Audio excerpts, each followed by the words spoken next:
ಸೋದರ ರಾಮಚಂದ್ರ.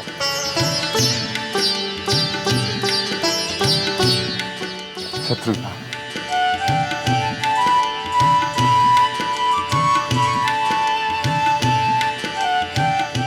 ಶತ್ರುಘ್ನ, ಸೌಖ್ಯವೇ?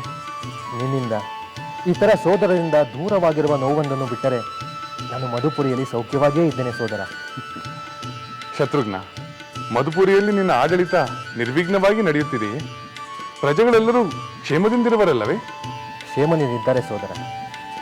ಲವಣಾಸುರನ ದುಷ್ಟತನದಿಂದ ನಲುಗಿ ಹೋಗಿದ್ದ ಪ್ರಜೆಗಳು ಈಗ ನೆಮ್ಮದಿಯಾಗಿರುವುದನ್ನು ಗೂಢಚಾರರು ತಿಳಿಸಿದ್ದಾರೆ. ನನಗೆ ಬಹಳ ಸಂತೋಷವಾಗಿದೆ ಶತ್ರುಘ್ನ. ನನ್ನ ಮಾತಿಗೆ ಮನ್ನಣೆ ಕೊಟ್ಟು ಮಧುಪುರಿಯ ಪ್ರಜೆಗಳನ್ನು ನೀನು ರಕ್ಷಿಸಿದೆ. ನಿನ್ನ ಕರ್ತವ್ಯ ಪಾಲನೆಗೆ ನನ್ನ ಅಭಿನಂದನೆಗಳು. ನನ್ನದೇನಿದೆ, ಎಲ್ಲ ನಿನ್ನ ಅನುಗ್ರಹ ರಾಮಚಂದ್ರ. ಮತ್ತೆ ನಿನ್ನ ದರ್ಶನ ಭಾಗ್ಯ ದೊರಕಿಸಿಕೊಟ್ಟಿರುವೆ. ಬೇಕಾದ ಕಾರ್ಯವಿದ್ದರೆ ಅಪ್ಪಣೆ ಮಾಡು, ನಾನು ಸಿದ್ಧನಿದ್ದೇನೆ. ಆ ನಂಬಿಕೆ ಮತ್ತು ಭರವಸೆಯಿಂದಲೇ ನಾನು ನಿನ್ನನ್ನು ಇಲ್ಲಿಗೆ ಕರೆಸಿಕೊಂಡಿರುವೆ. ಶತ್ರುಘ್ನ, ನಾನು ಕೈಗೊಂಡಿರುವ ಮಹತ್ವದ ಯಜ್ಞ ಕಾರ್ಯದಲ್ಲಿ ನಿನ್ನ ಮಹತ್ತರವಾದ ಸೇವೆಯ ಅಗತ್ಯವಿದೆ. ಹೌದೇ? ಅದು ನನ್ನ ಮಹಾಭಾಗ್ಯ. ನೀನು ಆಜ್ಞಾಪಿಸಿದ ಯಾವುದೇ ಕಾರ್ಯವನ್ನು ಶಿರಸಾವಹಿಸಿ ನಡೆಸಲು ನಾನು ಕಾತರದಿಂದಿದ್ದೇನೆ.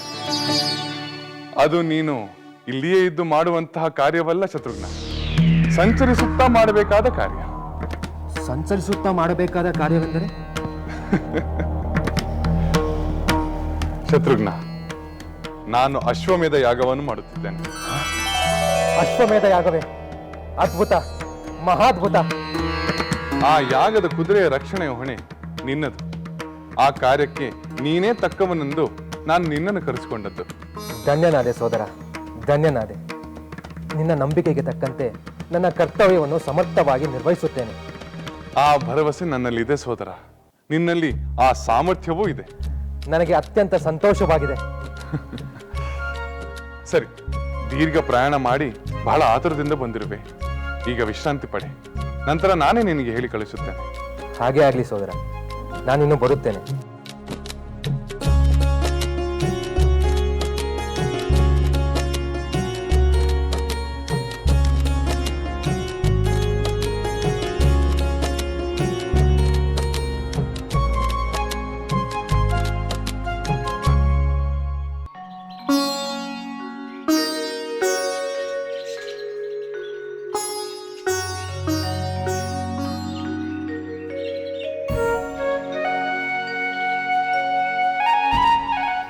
ಗುರುಗಳೇ, ಅಮ್ಮ ಎಚ್ಚರಗೊಂಡಳೆ?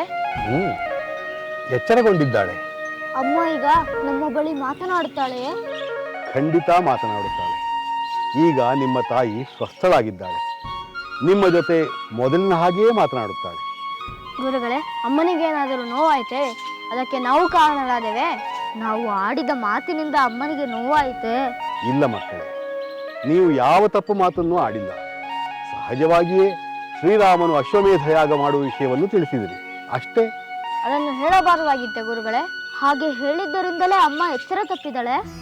ಇಲ್ಲ ಮಕ್ಕಳೇ, ಇದು ನಿಮ್ಮ ಮಾತಿನಿಂದ ಆದುದಲ್ಲ. ಕೆಲವು ಸಲ ಕೆಲವು ವಿಷಯಗಳ ಬಗ್ಗೆ ಹೆಚ್ಚು ಯೋಚಿಸಿದಾಗ ಹೀಗಾಗುವುದು ಸಹಜ. ಇನ್ನು ಮುಂದೆ ಆ ವಿಷಯದ ಬಗ್ಗೆ ನಿಮ್ಮ ತಾಯಿಯ ಬಳಿ ಹೆಚ್ಚು ಪ್ರಶ್ನೆಗಳನ್ನು ಕೇಳಬೇಡಿ. ಹಾಗೇ ಆಗಲಿ ಗುರುಗಳೇ. ನಾವು ರಾಮಾಯಣ ಕಾವ್ಯವನ್ನು ಹಾಡಿದರೆ ಅಮ್ಮನಿಗೆ ಸಂತೋಷವಾಗುವುದಲ್ಲವೇ? ಖಂಡಿತ ಸಂತೋಷವಾಗುತ್ತದೆ. ನೀವು ಶ್ರೀರಾಮನ ಮಹಿಮೆಯನ್ನು ಎಷ್ಟು ವರ್ಣಿಸಿದರೂ ಆಕೆಗೆ ಸಂತೋಷವೇ. ಹಾಗಾದರೆ ನಾವು ರಾಮಾಯಣದ ಮುಂದಿನ ಸರ್ಗವನ್ನು ಅಮ್ಮನ ಬಳಿಯೇ ಹಾಡುತ್ತೇವೆ. ಹಾಗೆಯೇ ಮಾಡಿ. ನೀವು ನಿಮ್ಮ ತಾಯಿಯನ್ನು ಆದಷ್ಟು ಸಂತೋಷಪಡಿಸಿ.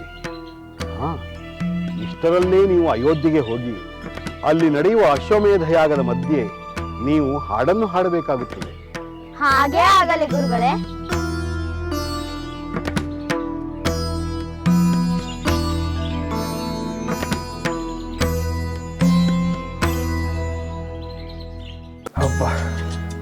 ಮನಸ್ಸು ಎಷ್ಟು ಹಗುರವಾಗಿದೆ ಗೊತ್ತಾ ಸೋದರರೇ? ಅಯೋಧ್ಯೆಯಿಂದ ಕೂಡಲೇ ಹೊರಟು ಬರಬೇಕೆಂಬ ಸಂದೇಶ ಕಂಡ ಕೂಡಲೇ ನನಗೆ ರೆಕ್ಕೆ ಇದ್ದಿದ್ದರೆ ಹಕ್ಕಿಯಂತೆ ಹಾರಿ ಬಂದು ಬಿಡುತ್ತಿದ್ದೆ. ಶ್ರೀರಾಮನನ್ನು ಕಂಡು ಮಾತನಾಡಿಸಿ ನಿಮ್ಮನ್ನು ಕಂಡ ಮೇಲೆ ನನ್ನ ಆನಂದಕ್ಕೆ ಪಾರವೇ ಇಲ್ಲ. ನಮಗೂ ಅಷ್ಟೇ ಶತ್ರುಘ್ನ. ನೀನನ್ನು ಕಾಣಬೇಕೆಂಬ ಕಾತರ ಈ ರೀತಿ ಈಡೇರಿತೆಂದು ನಮಗೆ ಬಹಳ ಸಂತೋಷವಾಗಿದೆ. ಶತ್ರುಘ್ನ, ಅಶ್ವಮೇಧಯಾಗದ ಕುದುರೆಯ ರಕ್ಷಣೆ ನಿನಗೆ ಸೇರಿದ್ದೆಂದು ಶ್ರೀರಾಮನು ತಿಳಿಸಿರಬೇಕಲ್ಲವೇ? ತಿಳಿಸಿದ ಭರತ. ಕಡೆಗೂ ಒಂದು ಹೊಣೆಗಾರಿಕೆ ನಿರ್ವಹಿಸುವ ಅವಕಾಶ ದೊರೆಯಿತೆಂದು ಸಮಾಧಾನವಾಯಿತು. ಸಹೋದರ ಶ್ರೀರಾಮನ ಆಜ್ಞೆಯನ್ನು ಪಾಲಿಸುವುದು ನಮಗೆಲ್ಲ ಧನ್ಯತೆಯ ತೃಪ್ತಿ ನೀಡುತ್ತದೆ. ಲವಣಾಸುರನ್ನು ಸಂಹರಿಸಿ ಮಧುಪುರಿಯಲ್ಲೇ ರಾಜ್ಯಭಾರ ಮಾಡಬೇಕೆಂದಾಗ ತುಸು ಬೇಸರವಾಗಿದ್ದು ನಿಜ. ಆದರೆ ಈಗ ಆ ಬೇಸರ ನಿವಾರಣೆಯಾಗಿದೆ. ಸೋದರನ ಆಜ್ಞೆ ಎಂದರೆ ಅದರಲ್ಲಿ ಧರ್ಮವೂ ಇರುತ್ತದೆ, ಕರ್ತವ್ಯವೂ ಇರುತ್ತದೆ. ನಮ್ಮ ಇಷ್ಟಾನಿಷ್ಟಗಳನ್ನು ಮೀರಿದ ಲೋಕ ಕಲ್ಯಾಣದ ಉದ್ದೇಶವಿರುತ್ತದೆ. ಅದು ನನಗೆ ಅರ್ಥವಾಗಿದೆ ಭರತ. ಈಗ ತಮ್ಮ ನೋವುಗಳನ್ನೆಲ್ಲ ಮರೆತು ನೆಮ್ಮದಿಯಿಂದಿರುವ ಅಲ್ಲಿಯ ಪ್ರಜೆಗಳನ್ನು ನೋಡಿದಾಗ ಸೋದರನ ಆಜ್ಞೆ ಎಷ್ಟು ಅರ್ಥಪೂರ್ಣ ಎಂಬ ಭಾವನೆ ಬಂದಿದೆ. ಶತ್ರುಘ್ನ, ಪ್ರಿಯ ಸೋದರ, ಶ್ರೀರಾಮನ ಅಶ್ವಮೇಧ ಯಾಗದ ಕುದುರೆಯ ರಕ್ಷಣೆಗೆ ಸಂಚರಿಸುವುದು ಸಾಮಾನ್ಯ ಕಾರ್ಯವಲ್ಲ. ಅದೊಂದು ಮಹತ್ವವಾದ ಕಾರ್ಯ. ನಿನ್ನ ಪಾಲಿಗೆ ದೊರೆತಿರುವ ಮಹಾಭಾಗ್ಯವದು. ಹೌದು ಶತ್ರುಘ್ನ, ಲವಣಾಸುರನ ಮೇಲೆ ನೀನು ನಿನ್ನ ಪರಾಕ್ರಮ ತೋರಿದಂತೆ ಯಾಗದ ಕುದುರೆಯನ್ನು ಯಾರಾದರೂ ಉದ್ದಟರು ಕಟ್ಟಿದರೆ ಮತ್ತೆ ಅಂತಹ ಪರಾಕ್ರಮ ತೋರುವ ಸಂದರ್ಭವೂ ಒದಗಿ ಬರಬಹುದು. ಲಕ್ಷ್ಮಣ, ಈ ವಿಷಯದಲ್ಲಿ ನನ್ನ ಸಹಮತವಿಲ್ಲ. ಏಕೆಂದರೆ ಪ್ರಸ್ತುತ ಸಂದರ್ಭದಲ್ಲಿ ನಮ್ಮ ಸೋದರ ಶ್ರೀರಾಮನ ವಿರುದ್ಧ ನಿಲ್ಲಬಲ್ಲ ಒಬ್ಬನೇ ಒಬ್ಬ ವೀರನು ಈ ಭೂಮಂಡಲದಲ್ಲಿ ಇಲ್ಲವೇ ಇಲ್ಲವೆಂಬುದು ನನ್ನ ಅಭಿಪ್ರಾಯ. ಅಂಥವರು ಯಾರಾದರೂ ಇದ್ದರೂ ಅಂಥವರಿಗೆ ನೀನು ಮರೆಯಲಾಗದ ಪಾಠ ಕಲಿಸುವೆ ಎಂಬ ನಂಬಿಕೆ ನಮಗಿದೆ. ನಾನು ಎನ್ನುವುದೇನಿದೆ ಭರತ, ರಾಮನ ಅನುಗ್ರಹವೇ ನನಗೆ ಶ್ರೀರಕ್ಷೆ. ರಾಮನಾಮವನ್ನೆನ್ನದು ಬಿಟ್ಟ ಬಾಣ ನಿಸ್ಸಂಶಯವಾಗಿ ಶತ್ರು ಶಿರಸ್ಸನ್ನು ಹಾರಿಸುತ್ತದೆ. ಅಂದ ಮೇಲೆ ರಾಮಯಾಗದ ಕುದುರೆಯ ಕಟ್ಟಿ ಉಳಿಯಬಲ್ಲವನಾರು? ನಿಜ ಶತ್ರುಘ್ನ, ನಿನ್ನ ಮಾತು ನಿಜ. ಈ ಯಾಗ ಯಶಸ್ವಿಯಾಗುವುದರಲ್ಲಿ ಸಂದೇಹವೇ ಇಲ್ಲ. ಇದರಿಂದ ರಾವಣನನ್ನು ಕೊಂದ ಬ್ರಹ್ಮಹತ್ಯಾ ದೋಷ ಖಂಡಿತ ನಿವಾರಣೆಯಾಗುತ್ತದೆ. ಅದಿರಲಿ ಸೋದರರೇ, ಯಾಗವೆಂದರೆ ಸಪತ್ನಿಕನಾಗಿ ಮಾಡಬೇಕಲ್ಲವೇ? ಅತ್ತಿಗೆಯನ್ನು ಮರಳಿ ಕರೆತರಲು ಸೋದರ ಒಪ್ಪಿಕೊಂಡನೆ?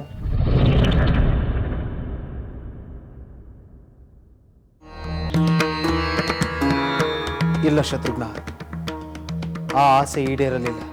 ಅಂದರೆ ಅಣ್ಣ ಯಾಗ ಮಾಡುವುದು ಹೇಗೆ? ಶತ್ರುಘ್ನ, ಬಾ ನಮ್ಮ ಜೊತೆ.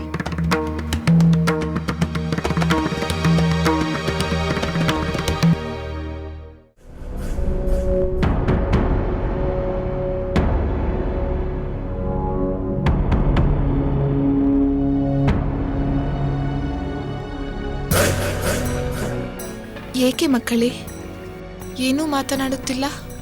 ಅಮ್ಮ, ನೀನು ಎಚ್ಚರ ತಪ್ಪಿದ್ದೀಯಲ್ಲ, ಅದಕ್ಕೆ ನಾವೇ ಕಾರಣವೇನೋ ಎಂದು ಭಯವಾಗಿತ್ತು. ಇಲ್ಲ ಮಕ್ಕಳೇ, ಯಾರು ಹಾಗೆ ಹೇಳಿದವರು? ನನ್ನ ಮುದ್ದು ಮಕ್ಕಳಲ್ಲವೇ? ಈ ತಾಯಿಯ ದುಃಖವನ್ನು ನಿವಾರಿಸಬಲ್ಲ ಆಸೆಯ ಕಿರಣಗಳು ನೀವು.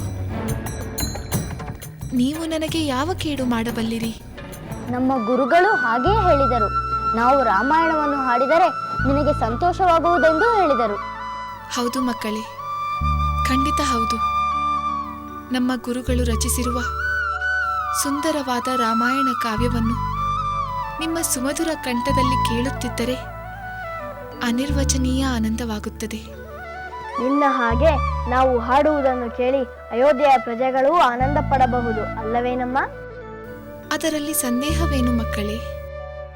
ರಾಮಾಯಣವನ್ನು ಕೇಳಿ ಆನಂದ ಪಡೆದವರು ಯಾರೂ ಇಲ್ಲವೆಂದೇ ನನ್ನ ಭಾವನೆ. ಅಂದ ಮೇಲೆ ಅಶ್ವಮೇಧ ಯಾಗಕ್ಕೆಂದು ಅಯೋಧ್ಯೆಗೆ ಬಂದ ಪ್ರತಿಯೊಬ್ಬರೂ ರಾಮಾಯಣವನ್ನು ಕೇಳಿ ಆನಂದ ಪಡುತ್ತಾರೆ. ಅಂದರೆ ನೀವು ಅಯೋಧ್ಯೆಗೆ ಹೊರಡುತ್ತಿರುವಿರಾ? ಅಯೋಧ್ಯಾಧಿಪತಿ ಶ್ರೀರಾಮ ಯಾಗ ನಡೆಸುತ್ತಿರುವ ಸ್ಥಳಕ್ಕೆ ಹೋಗುತ್ತಿರುವಿರಾ? ಹೌದಮ್ಮ, ಗುರುಗಳು ಹೇಳಿದ್ದಾರೆ. ನಾವು ಅಲ್ಲೆಲ್ಲ ಹಾಡಬೇಕಂತೆ. ಅನೇಕ ರಾಜರು, ಮಹಾ ಮುನಿಗಳು, ದೇಶ ವಿದೇಶಗಳ ಪ್ರಜೆಗಳೆದುರು ಹಾಡಿ ಅವರು ಸಂತೋಷ ಪಟ್ಟರೆ ಅದಕ್ಕಿಂತ ದೊಡ್ಡ ಭಾಗ್ಯ ಯಾವುದಿದೆ? ಹೌದು ಮಕ್ಕಳೇ, ಅದು ನಿಮ್ಮ ಭಾಗ್ಯ. ನಿಮ್ಮಿಂದ ರಾಮಾಯಣ ಕಥೆಯನ್ನು ಕೇಳುವುದು ಅವರ ಭಾಗ್ಯ. ಕುಶ, ಗುರುಗಳು ಹೇಳಿದಂತೆ ರಾಮಾಯಣದ ಮುಂದಿನ ಸರ್ಗವನ್ನು ಹಾಡಿ ಮೊದಲು ಅಮ್ಮನ ಮನಸ್ಸನ್ನು ಸಂತೋಷಪಡಿಸೋಣ. ಹೌದಲ್ಲವ, ಹಾಗೆ ಮಾಡೋಣ.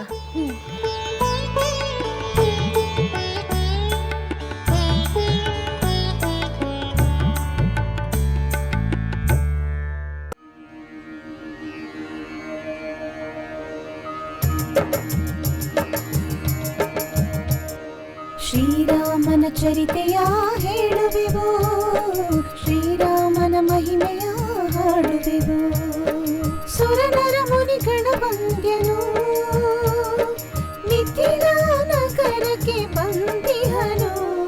ಶ್ರೀರಾಮನ ಚರಿತೆಯ ಹೇಳುವೆವು, ಶ್ರೀರಾಮನ ಮಹಿಮೆಯ ಹಾಡುವೆವು.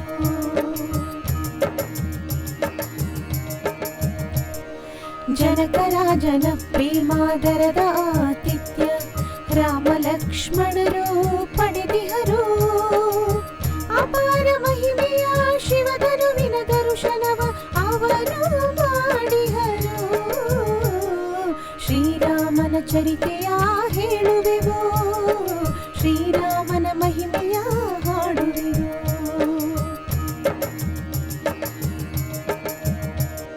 ಶಿವಧನುವಿನ ಹೆದೆ ಏರಿಸಿದವರೇ, ಸ್ವಯಂವರದಿ ಸೀತೆಯ ಪಡೆವವರು ಎನ್ನುವ ಮಾತನು ಕೇಳಿ ಬಂದಿಹ. ಅರಸರು ಅಸುರರು ಸೋತಿಹರು. ಶ್ರೀರಾಮನ ಚರಿತೆಯ ಹೇಳುವೆವು, ಶ್ರೀರಾಮನ ಮಹಿಮೆಯ ಹಾಡುವೆವು.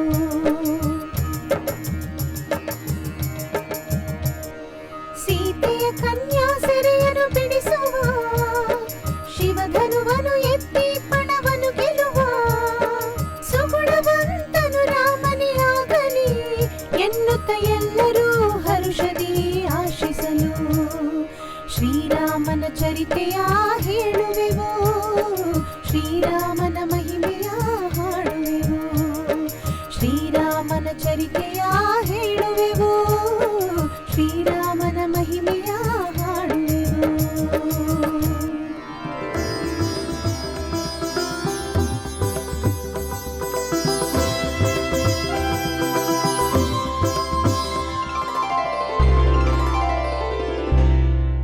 जय श्री राम, जय श्री राम, जय श्री राम, जय श्री राम, जय श्री राम, जय श्री राम, जय श्री राम, जय श्री राम. प्रभु,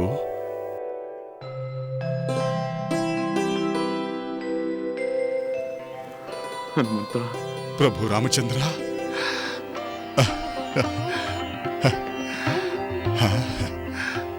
ಪ್ರಭು ರಾಮಚಂದ್ರ, ಮತ್ತೊಮ್ಮೆ ನಿಮ್ಮ ಪರಮ ಪಾವನವಾದ ದರ್ಶನ ನೀಡಿದ ಈ ನಿಮ್ಮ ಕೃಪೆಗೆ ನನ್ನ ಅನಂತ ಪ್ರಣಾಮಗಳು. ಹನುಮಂತ, ನಿನ್ನಂತಹ ಪರಮ ಭಕ್ತನನ್ನು ಕಂಡು ನನ್ನ ಕಣ್ಣುಗಳು ಸಂತೃಪ್ತವಾದವು, ನನ್ನ ಹೃದಯ ಸಂತುಷ್ಟವಾಯಿತು. ಪ್ರಭು, ಮತ್ತೆ ಮತ್ತೆ ನೀವು ಕೈಗೊಳ್ಳುವ ಮಹಾ ಕಾರ್ಯದಲ್ಲಿ ಭಾಗವಹಿಸುವಂತಹ ಅದೃಷ್ಟ ದೊರಕಿದ್ದು ನಮ್ಮ ಮಹಾಭಾಗ್ಯ. ಹನುಮಂತ, ನಿನ್ನಂತಹ ಭಕ್ತನಿಲ್ಲ, ವಾನರರಂತಹ ಬಂಧುಗಳಿಲ್ಲ. ನಾನು ಯಾವ ಮಹಾಕಾರ್ಯವನ್ನು ಮಾಡಿದರೂ ನೀವೆಲ್ಲರೂ ಇರಲೇಬೇಕು. ನಿಮ್ಮ ಸೇವೆ ಸಹಾಯ ಎರಡೂ ಅಗತ್ಯವಿದೆ. ನಾನು ಕೈಗೊಂಡಿರುವ ಅಶ್ವಮೇಧ ಯಾಗ ನಿಮ್ಮ ಸಹಕಾರದಿಂದಲೇ ಯಶಸ್ವಿ ಆಗುತ್ತದೆ. ಆಹಾ, ಧನ್ಯನಾದೆ, ಧನ್ಯನಾದೆ ಪ್ರಭು. ನನ್ನ ದೇಹ ಆತ್ಮ ಸರ್ವವೂ ನಿಮ್ಮ ಸೇವೆಯಲ್ಲಿ ಸಮರ್ಪಿತವಾಗಿದೆ. ಅದಕ್ಕೆ ಅಲ್ಲವೇ ಹನುಮಂತ, ಎಲ್ಲ ವಾನರರ ಮೊದಲು ನೀನೇ ಧಾವಿಸಿ ಬಂದದ್ದು. ಹೌದು ಪ್ರಭು, ನಿಮ್ಮನ್ನು ಕಾಣುವ ಆಸೆಯಿಂದ ಆತುರವಾಗಿ ಬಂದೆ. ಯುವರಾಜ ಅಂಗದ ಹಾಗೂ ಇನ್ನೂ ಇತರ ಪ್ರಮುಖರು ಇಷ್ಟರಲ್ಲೇ ಬಂದು ಸೇರುತ್ತಾರೆ. ಅವರಲ್ಲಿಯೂ ಸಹ ಅದೇ ಉತ್ಸಾಹ, ಅದೇ ಆನಂದವೂ ಇದೆ. ನನ್ನಲ್ಲೂ ಅವರನ್ನೆಲ್ಲ ಕಾಣುವ, ಅವರನ್ನು ಸ್ವಾಗತಿಸುವ ಆತುರವಿದೆ ಮಾರುತಿ. ಪ್ರಭು, ದಯಮಾಡಿ ನಾನು ಮಾಡಬೇಕಾದ ಸೇವೆ ಏನೆಂದು ಆಜ್ಞೆ ಮಾಡಬೇಕು. ಬಂದ ಕೂಡಲೇ ಸೇವೆ ಆತರವೇ? ಸ್ವಲ್ಪ ತಡೆದುಕೋ ಹನುಮಂತ. ನಿನ್ನಿಂದ ವಿಶೇಷ ಸೇವೆಯನ್ನು ಪಡೆದುಕೊಳ್ಳುತ್ತೇನೆ. ಸೂಕ್ತ ಸಮಯದಲ್ಲಿ ಅದೇನೆಂದು ಹೇಳುತ್ತೇನೆ. ಅಲ್ಲಿಯವರೆಗೂ ನೀನು ವಿಶ್ರಾಂತಿ ಪಡೆ. ಆ ವೇಳೆಗೆ ಉಳಿದ ವಾನರರು ಬರಲಿ. ಹಾಗೆಯೇ ಆಗಲಿ ರಾಮಚಂದ್ರ ಪ್ರಭು.